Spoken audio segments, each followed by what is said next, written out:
හරි. අපි Excel පාවිච්චි කරනකොට විශේෂයෙන්ම අපි කරන දෙයක් තමයි Excel වලින් අපි ගණන් එකතු කරන අඩු කරන බෙදන දේවල් කරන. ඒකට ඇත්තටම ගණන් එකතු කරන්න අඩු කරන්න බෙදන්න අපි සාමාන්‍ය පාවිච්චි කරන්නේ ෆෝමියුලා කියන දේවල්. ඒකට ෆෝමියුලා එකක් පාවිච්චි කරද්දී අපිට නොතේරෙන ප්‍රශ්නයක් තියෙනවා ඒ තුල. අපි සාමාන්‍ය ෆෝමියුලා එකක් පටන් ගන්න සමාන කිරීම ලකුණු ඊට පස්සේ අපි සෙල් ඇඩ්‍රස් පාවිච්චි කරනවා. ඊට අමතරව අගයන් වැලියුස් අපි පාවිච්චි කරනවා. ඉතින් ඒවා පාවිච්චි කරලා අපි ෆෝමියුලා එක ලිව්වට පස්සේ ඒක දිහා බැලුවහම එකපාරට මේ මොකද්ද කරලා තියෙන්නේ කියන අදහස අපිට ඔළුවට එන්නේ නැහැ. ඒක එන්නේ නැහැ ඇත්තටම. අපි හිතාගෙන හිටියට එහෙම එනවා කියලා එහෙම අදහස එකපාරට එන්නේ නැහැ. උදාහරණයක් විදිහට අපි ලිව්වොත් එහෙම මෙන්න මෙතන අපි හිතන්නේ මේ ඇපල් ගෙඩි දෙකක් විකුණලා තියෙනවා, ඔරෙන්ජ් ගෙඩි දෙකක් තියෙනවා, මැංගෝ ගෙඩි දෙකක් විකුණලා තියෙනවා. මේ දෙකේ තුනේ එකතුව ගන්න ඕනේ. අපි සාමාන්‍යව ඔකට කරන්නේ අපිට ලියන්න පුළුවන් මේ විදිහනේ 70 කියන්නේ ඇපල් ගෙඩි වල ගාන එක වැඩි කිරීම දෙක එකතු කිරීම අපි කියමු ඔරෙන්ජ් කියන්නේ 110යි එක ඒක වැඩි කිරීම දෙක එකතු කිරීම අපි කියමු 130 කියලා ලිව්වොත් එහෙම 130 වැඩි කිරීම දෙක හරි මේ හැම එකම දෙක දෙක විකුණලා තියෙනවා ඒකට උත්තරේ 620ක් එනවා හැබැයි මේක දිහා බලපුවාම අපි සාමාන්‍ය මෙතන නැතුව අපි වෙන තැනක ඉඳන් බැලුවොත් එහෙම අපි දන්නවද 70 කියන්නේ මොකක්ද කියලා 110 කියන්නේ මොකක්ද කියලා අපි වෙන ෂීට් එකක ඉඳන් බැලුවොත් එහෙම අපිට ඔළුවේ තමයි තියෙන්නේ මේ කිතුරු ටික. ඒ කියන්නේ අතරම 110 කියලා කියන්නේ ඔරෙන්ජ් කියන එක තියෙන අපේ ඔළුවේ. එහෙම නැත්නම් අපි 70 කියලා කියන්නේ ඇපල් කියන එක තියෙන අපේ ඔළුවේ. 130යි කියලා මැංගෝ කියන එක අපි තියෙන අපේ ඔළුවේ. මේ හැම එකක්ම අපි Excel වල වැඩ කරද්දී අපි ෆෝමියුලා ලියද්දී අපි කරන දේ තමයි එකක් ඔළුවේ තියාගෙන ඉන්න. ඊටු ටික තමයි අතරම worksheet එකේ තියෙන්නේ. දැන් මේක තව විදිහකට අපි ලියන්න පුළුවන්. දැන් අපිට ඕන නම් මේකම අපිට ලියන්න පුළුවන්. කොහොමද අපි මෙන්න මෙතන සෙල් ඇඩ්‍රස් එක නේද අපි කියන්නේ සමානයි B2 වැඩි කිරීම ඊට පස්සේ අපි කියනවා B2 නේ B ඊට පස්සේ B4 නේ B4 sorry B2 වැඩි කිරීම දෙක එකතු කිරීම B4 වැඩි කිරීම දෙක එකතු කිරීම B5 වැඩි කිරීම දෙක right මේ උත්තරේ එනවා සමාන උත්තරයක් එන්නේ නමුත් ප්‍රශ්නේ මේ කොහොම ලිව්වත් අපි B2 කියලා කියන්නේ මොකක්ද කියලා බලන්න වෙයි නේද B2 වල මොනවද තියෙන්නේ කියලා ඊට පස්සේ B4 වල තියෙන්නේ මොකක්ද කියලා බලලා තමයි මේකෙන් අදහසක් ගන්න වෙන්නේ හැබැයි ඊට වැඩිය ලේසි ක්‍රමයක් තියෙනවා අපිට පුළුවන් කෙලින්ම මේ නමින්ම ලියන්න අපිට ඕන ෆෝමුලා රයිට් අපි මෙහෙම ලිව්වොත් එහෙනම් මේක ඊට වැඩිය පැහැදිලි කියලා හිතේ මම ලියනවා ඇපල් වැඩි කිරීම දෙක එකතු කිරීම ඔරෙන්ජ් වැඩි කිරීම දෙක එකතු කිරීම මැංගෝ වැඩි කිරීම දෙක කියලා આવොත් ඒ උත්තරෙම එනවා. හැබැයි මෙන්න මේ ෆෝමියුලා තුනම ගත්තාම මෙන්න මේකටයි වැඩිය මේක මීනිෆුල් අපිට රීඩ් කරලා අපිට අදහසක් ලේසියෙන් ගන්න පුළුවන් නේද? එතකොට අපිට ওই විදිහට පැහැදිලිව මේ මොකද්ද කරලා තියෙන්නේ කියලා අපිට අදහස ගන්න පුළුවන් මෙන්න මේක කියවලා. ඒකෝට දැන් අපිට දන්නවා මේ ඇපල් දෙක කියලා කියන්නේ දෙකෙන් වැඩි කරලා තියෙන ඔරෙන්ජ් වැඩි කිරීම දෙක කියලා තියෙන මැංගෝ වැඩි කිරීම දෙක මේ ඒ දෙක තුනම අපි එකතු කරලා තියෙනවා. ඒතකොට මේ විදිහට මේක දිහා බලපු ගමන් අපිට අදහසක් ගන්න පුළුවන් මේ මොකද්ද කරලා තියෙන්නේ කියලා. අපි සාමාන්‍ය ෆෝමියුලා ලියද්දි මෙන්න මේ විදිහට අපි ලියන්නේ නැහැ. ඒක සාමාන්‍ය අපි ලියන්නේ අපිට පුරුදු වෙලා තියෙන සහ අපි දන්නේ මෙන්න මේ විදිහට ලියන්නේ. 70 වැඩි කිරීම දෙක 110 වැඩි කිරීම දෙක 170 වැඩි කිරීම දෙක කියලා එක්ක ලියනවා. එහෙම නැත්නම් ඒකට අදාළ අගය තියෙන තැන සෙල් ඇඩ්‍රස් එක අපි B2 වැඩි කිරීම දෙක B4 වැඩි කිරීම දෙක B5 වැඩි කිරීම දෙක කියලා ලියනවා.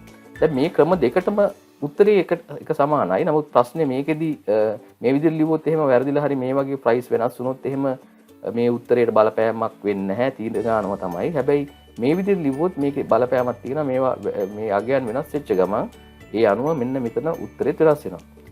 right මේ ක්‍රම දෙකට කොහොම ලිව්වත් මේක ඇත්තටම ලොකු මීනින් එකක් අපිට නැහැ. ඒ කියන්නේ අපි මේකේ සම්පූර්ණ ඔළුවේ තමයි මේක අතාව තියෙන්නේ. ඒතර B2 කියලා කියන්නේ මොකද්ද කියලා අපි දන්නේ මේ ෂීට් එකට ඇවිල්ලා බැලුවොත් විතරයි. අපි මේ ෂීට් එක නැතුව වෙන ෂීට් එකක තිබ්බොත් අපිට ඔහොම හරි අදහසක් අපිට ගන්න බෑ මේ පහළ ලියලා තියෙන විදිහට. ඒතකොට මේ පහළදී මම එලින්ම කියලා තියෙන මොකද්ද ඇපල් වැඩි කිරීම දෙක, ඔරෙන්ජ් වැඩි කිරීම දෙක, මැංගෝ වැඩි කිරීම දෙක කියලා. දැන් ওই විදිහට ෆෝමියුලා ලියන්න පුළුවන් ලේසියෙන් මෙන්න මේ ක්‍රමයට මේ ගත්තොත් එහෙම මේකේ මම ඇත්තටම ලියලා තියෙනවා ඇපල් වල මිල කීයද කියලා මම කලින් අඳුන්වලා දීලා තියෙනවා ඇපල් ගෙඩියක් 70 කියලා මම කලින් කියලා තියෙනවා ඔරෙන්ජ් එකක් 110යි කියලා කලින් කියලා තියෙනවා මැංගෝ එකක් 130යි කියලා මම කලින් කියලා තියෙනවා ඉතින් මේ කියලා තියෙන්නේ කොහොමද ඒක තමයි අපි ඉගෙන ගන්න ඕනේ ඉතින් ඒක හරියට අපි මේක හරියට අඳුන්වලා දුන්නා නම් අපිට පුළුවන් මේක ප්‍රැක්ටිකලි මේක හරියට අර නම් වලින්ම පාවිච්චි කරන්න දැන් හිතන්න ඔය කට්ටිය ගාව බඩු ලිස්ට් එකක් තියෙනවා ඒ කියන්නේ බාණ්ඩ ලිස්ට් එකක් තියෙනවා අයිටම් ලිස්ට් එකක් තියෙනවා කියලා හිතන්න. එතකොට ඕකේ එක එක අයිටම් වල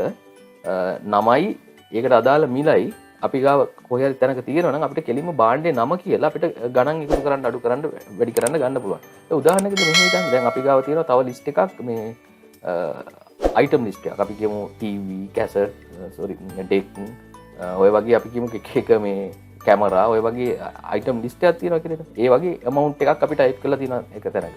අන්න එතකොට අපිට ලේසියෙන් පුළුවන් කෙලින්ම TV, cassette මේ deck හරි මොකක් හරි කැමරා හරි එහෙම නමින් අපිට කතා කරන්න පුළුවන් අර වැලියු එක වෙනුවට. මේක තමයි වැදගත්ම දේ.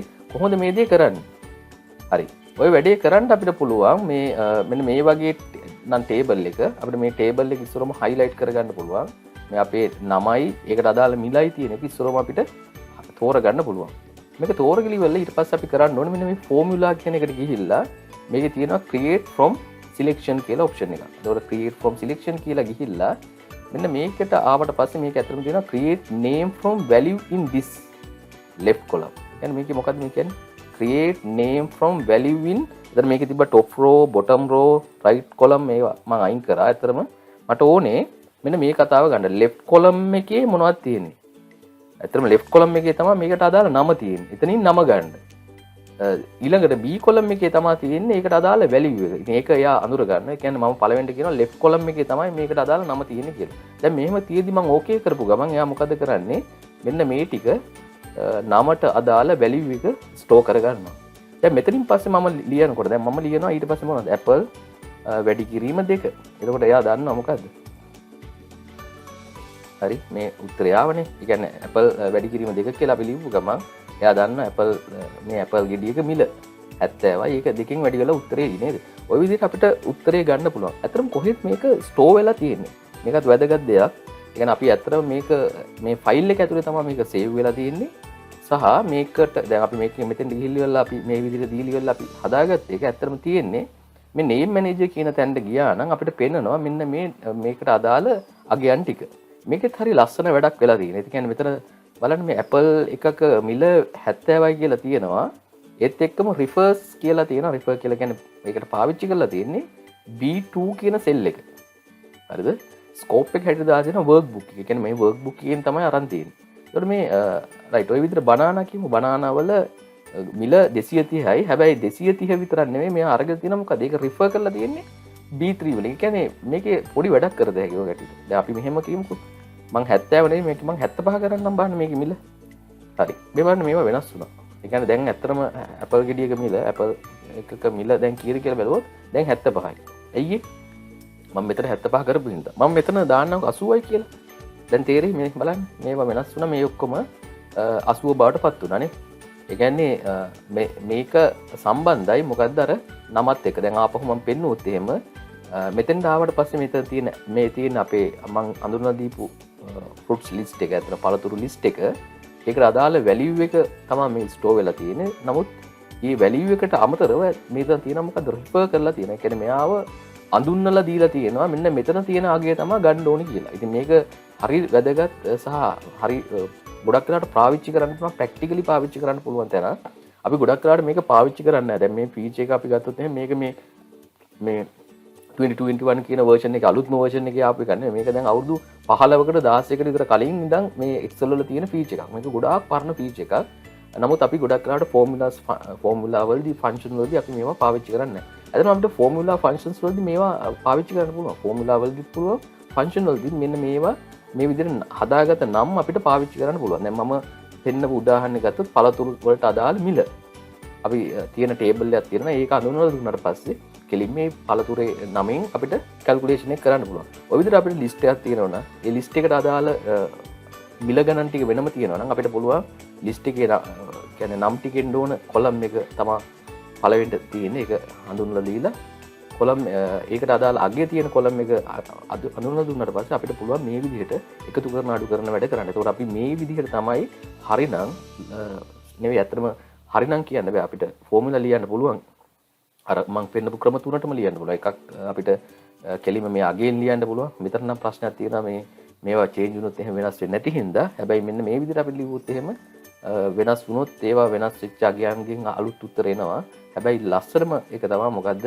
අපි ලියද්දි වෙන්න මේ විදිහට ලියන්න පුළුවන් නම් ඒකේ කියවපු ගමන් අපි දන්නවා මීනින් එක. දැන් මේක අපේ මේ ෂීට් එකේදී විතරක් නෙමෙයි අපි වෙන ෂීට් එකක ඉන්න ගමන් මට ඕනේ මේ වගේ කැල්කුලේෂන් එකක් කරගන්න. මම කියනවා මොකක්ද? Apple එබැවින් Apple වැඩි කිරීම 2 කියලා කිව්ව ගමන් එයා Apple වල ගානයි නේද? අපි දැන් අපි ওই වෙනුවට අපි මෙහෙම ලියලා තිබ්බනම් අපි කියමු sheet 1 වල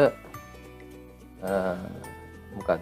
අපි Apple වල ගාන අපි මෙහෙම Apple වල ගාන C නේ B2 නේ. right මේ විදිහට ලියලා තිබ්බොත් උත්තරේ එනවා. නේ බලන්න. උත්තරේ එයි. හැබැයි ප්‍රශ්නේ මොකක්ද? අපි මේක දෙකෙන් වැඩි කරමු. හරි උත්තරේ එනවා.